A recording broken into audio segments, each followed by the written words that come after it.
Hello everyone, welcome to Dr. Rajkumar Academy for Civil Services. Let us today discuss the Hindu newspaper of Delhi edition.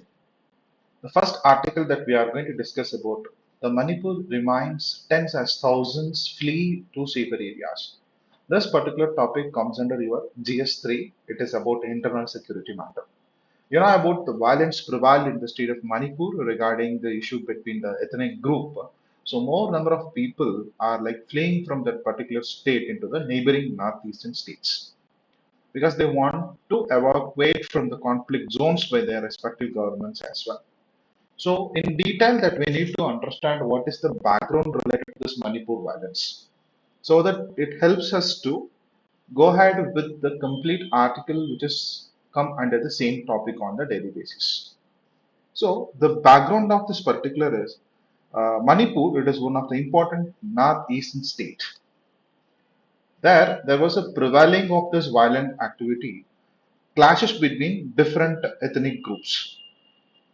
See, witnessing a violent clashes between different ethnic groups since February 2023 in that particular state. The unrest of the particular issue started erupted on May 3rd when a tribal student union organized a march to protest against the demand of non-tribal communities named called Meitei community to be included in the ST scheduled tribe list. That particular march turned into violent when some protesters set fire to houses and shops belonging to the Metis community. Right, that's the reason. So the police imposed a curfew and shoot at sight order to control the situation. The conflict between these groups, what exactly the issue is? Metis and the tribal has a long history of political, economical grievances. So this valley, particularly about 10% of Manipur's geography, is dominated by the non-tribal community name called Meiti, who account for more than 64% of the state's population and produce more than 40 of the state's out of 60 MLAs. So the hill, which cover 90% of the geographical region, are home to more than 35% of the officially recognized tribe, but send only 20 MLAs to the assembly. While Hindus constitute the vast majority of Metis, followed by Muslims. The 33 recognized tribes, broadly classified as any Naga tribes and any Kuki tribes, are predominantly Christian. So the issue related to the reservation, that's a problem in the state as of now. There was an argument in terms of indigenous tribes who lost their land, culture, and identity due to migration of assimilation of the outsiders. So, because of recognizing there as a ST community, this particular issue started, fire in that particular region. Manipur High Court gave an order April 19th, expedite the recommendation for granting ST status to Metis further inflamed the tribal sentiment and led to the massive protest on May 3rd. So the unrest in Manipur reflects the deep-rooted ethnic divide and mistrust among different communities in the state. The state and the central government need to engage in the dialogue with all stakeholders to address their concerns in the fair and transparent way. So the government also should ensure that law and order are maintained and that no innocent lives are lost or harmed in the violence. Right. So just have this background and read this particular article, you will understand this. Next one is about 22 drowned, many missing in boat tragedy in Kerala. So boat capsized in estuary in Malappuram. Children among victims' death toll likely to go up as several are missing. Local people say there were 50 people on the boat, had a capacity of 25. So it is again the issue related to overcoming the capacity because the boat capacity is only 25, but they were taken around 50 people. That's the reason behind this particular incident. And it is also considered as a disaster. Remember, during this time of activities, the owners of the particular boat is supposed to be accountable. so that they can avoid all these kind of accidents. Right. So many of the people got rescued or in the critical condition. They were rushed to the hospitals, and this is the exact situation in that particular region. During this time period, you can see the SDR, State Disaster, Response Force. In this particular article that we are going to discuss about the NDRF and SDRF, what is their importance? Okay, let us have a look of this NDRF and SDRF. This topic comes under your General Studies 3, Disaster Management. Right? Any kind of action. See, the NDRF is a Indian specialized force which was constituted for the purpose of special response to a threatening disaster situation or disaster under the Disaster Management Act of 2005. Right? It's a apex body in India, and the chairman of NDMA is the Prime Minister, and the head of the NDRF is designed as a Director General. So IPS officer on the deputation will be in the charge, and also about it comes under the Ministry of Home Affairs as well. Right, now coming back to the State Disaster Response Force. As per the National Policy on Disaster Management 2009, the state governments are required to raise their own SDRF for quickly responding of any disasters. Right, so it was placed strategically at suitable locations well connected to the airport, railheads, and roads for their immediate deployment at the disaster sites. Okay, so any community, including children, village volunteers, and other stakeholders, on what to do during the disasters. So this particular incident considered as one of the disaster only. So the deployment of the state disaster uh, force also that by the Kerala government. Moving towards the next article of the day, such where we can give importance is related to the Supreme Court allows divorce on irretrievable breakdown.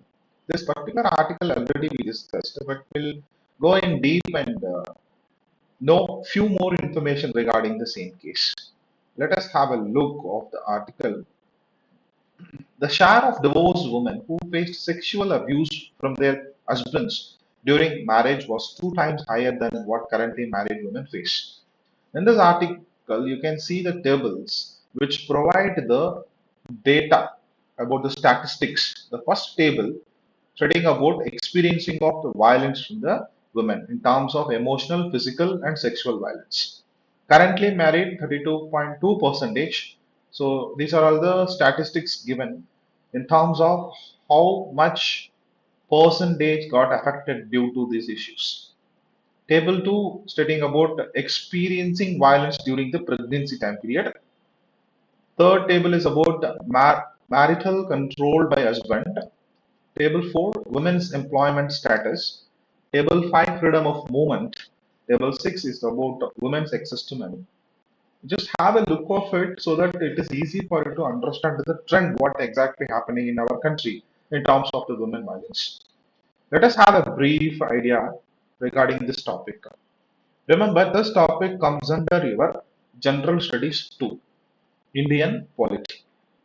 So, recently, the Supreme Court of India ruled that under its power to complete justice granted via Article 142 of the Constitution, it can dissolve a marriage on the grounds that it had broken down irretrievably, which means it is not possible for them to live anyway without referring the parties to the family court where they must wait 6 to 18 months for a decree of divorce by mutual consent. Mutual consent. Okay, so Supreme Court come up with this ruling. So what is the condition? Remember, the significance of this ruling is the process of obtaining a decree of divorce is often time consuming and it's lengthy, right? Because owing to a large number of similar cases pending before the family courts, the couple are not happy, and also it is not at all possible for them to rejoin and start their life. In that cases, why there is a wait of this particular duration. So bypass the waiting that particular period and approach the Supreme Court directly for a divorce on the grounds of irretrievable breakdown. As per the Supreme Court, if there is no possibility of reconciliation, it would be meaningless to prolong the agony of the parties to the marriage. So the judgment is significant as irretrievable breakdown of marriage is not a ground for divorce under the Marriage Act, Hindu Marriage Act of 1955. Till date, there is no codified law for irretrievable breakdown of marriage. Though Hindu Marriage Act 1955 recognized a few grounds for dissolution of marriage in the section 13 of this particular act. So there is a huge impact of this particular judgment. The recent Supreme Court judgment does not imply that people can rush straight to the Supreme Court for a quick divorce. So the grant of divorce by Supreme Court on the grounds of irretrievable, that breakdown should happen of marriage is not a matter of right rather than a discretion, which needs to be exercised with great care and caution. Right. So these are all the major points that you need to understand and go through a little bit information regarding this Hindu Marriage Act. It was an act passed by the Parliament of India that codifies and amend all the laws relating to marriage among Hindus and others. It applies to Hindus, Buddhists, Jains, Sikhs, and anyone who is not a Muslim, Christian, Parsis, or Jew by religion. So remaining all religious will be applicable under this Hindu Marriage Act. So just go through the current procedure for divorce under this particular act as a value added for you under this particular article. Moving towards next important article, it is related to the first water body census. India's first national water body census. This particular topic it is talking about what is the importance of the census, how has the census thrown light on the rainfall patterns in India, what are some of the shortcomings with respect to the data collected, does the data give insight into natural ecosystem and how water bodies sustain them. So all these questions were broadly covered under this particular article. We'll see a little bit information regarding the article in deep so that you will understand this particular article while you reading. So this particular topic comes under your General Studies 3, the subject Environment and Ecology. The subtopic is Conservation. So this is the first water body census in India, India's first water body census. Ministry of Jal Shakti published a report on India's first water body census. It is a comprehensive database of the country's ponds, tanks, lakes, and reservoirs. So the census was conducted in the year of 2018-19 and it counted over 2.4 million bodies of water across all states and union territories. According to the survey, West Bengal, South Pargana, 24 Pargana districts as the most water bodies.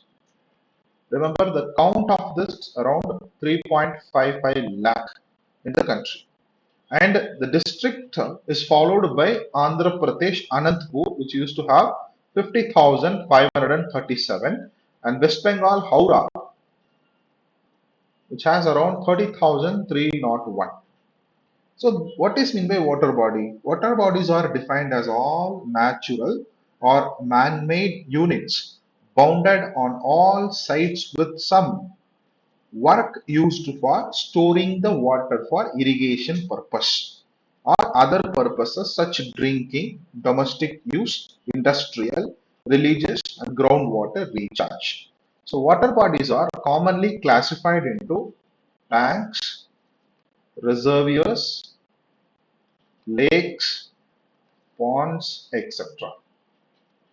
Right. So, what is the need? Because the center maintained a database of water bodies that received central assistance under the scheme name called RRR. That is repair, renovation, and restoration. This is known as RRR, which is assisted by the central government. So, a standing committee of parliament raised the necessity of this separate census of the water bodies. So, 2018-19, the government commissioned the first census of water bodies as well as six minor irrigation census.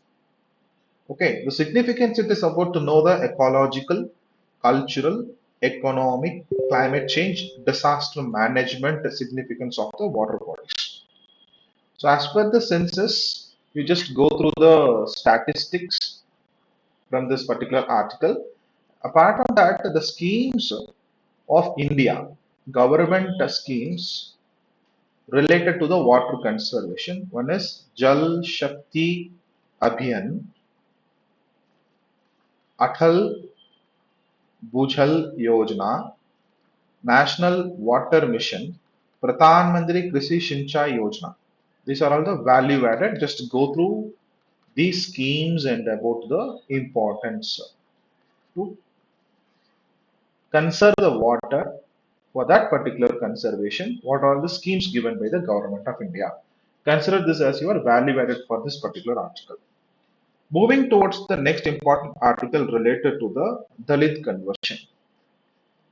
This is again one of the issue in our country regarding Supreme Court status for Dalit converts. Former CJI says inquiry commission can finish task in a year. So it is about the task they are going to finish it. Remember this issue, Supreme Court of India, they wanted to revisit a 2007 report given by the Justice Ranganath Mishra Commission for Religious and Linguistic Minorities, which recommended the scheduled caste reservation for Dalits converts to Christianity and Islam. That is the background. So the center has discredited the report, but Apex Court believes it contains valuable information that could help determine if excluding Dalit converts from the SC category is unconstitutional according to the Constitution Order of 1950. Already, Ranganath Mishra Commission provided a report, but Supreme Court of India wanted to revisit it. For that purpose, rejecting the Mishra report, the government constituted a new commission, okay, headed by a former CJI KG Balakrishnan.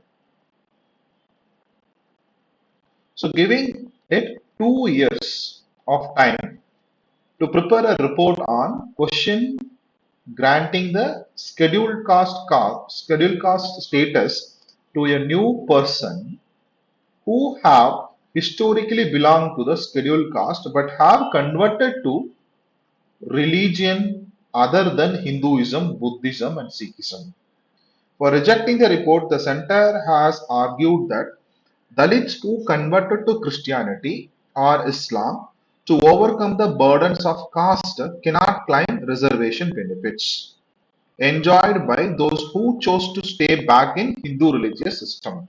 So that is the argument, right? So this is about providing the SC status to the Dalits who used to convert into Muslims and Christians. Why are Dalit, Christians, and Muslims excluded? You just go through it so that you will get an idea.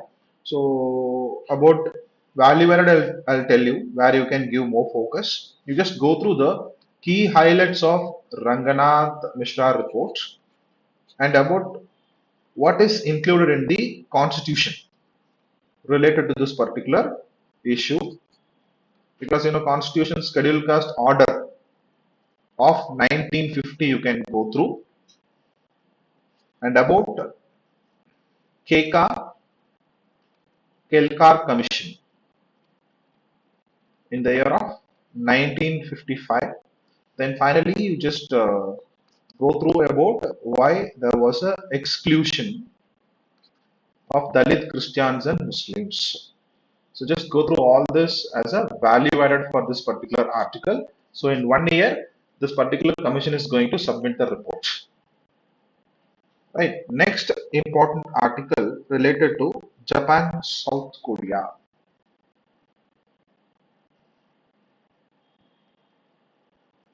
This article comes under your international relations again. So Japan, South Korea agree to take ties forward in landmark regional shift.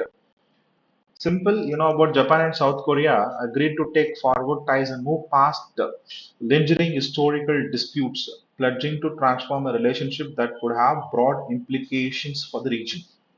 Here in this particular article, you need to know about the renewed tie between both the countries. This topic comes under your international relation GS2.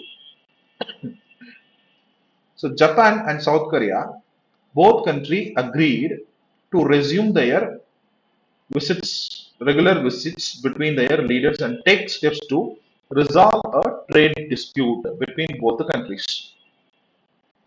And also,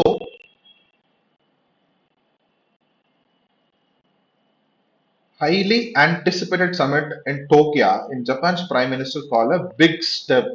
It was happened earlier, and they are going to focus on the two nations' security, economic ties to overcome the a century of difficult history. So, what exactly we need to understand here it is the two countries. Okay, the summit could revise the strategic map of Northeast Asia itself.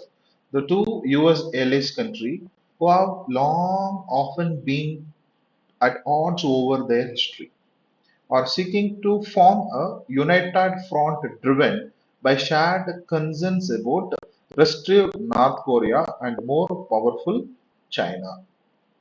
So the countries agreed to resume the defense dialogue first and vice ministerial strategic talks while restarting the process of trilateral communication as well among Japan, South Korea, and China as well.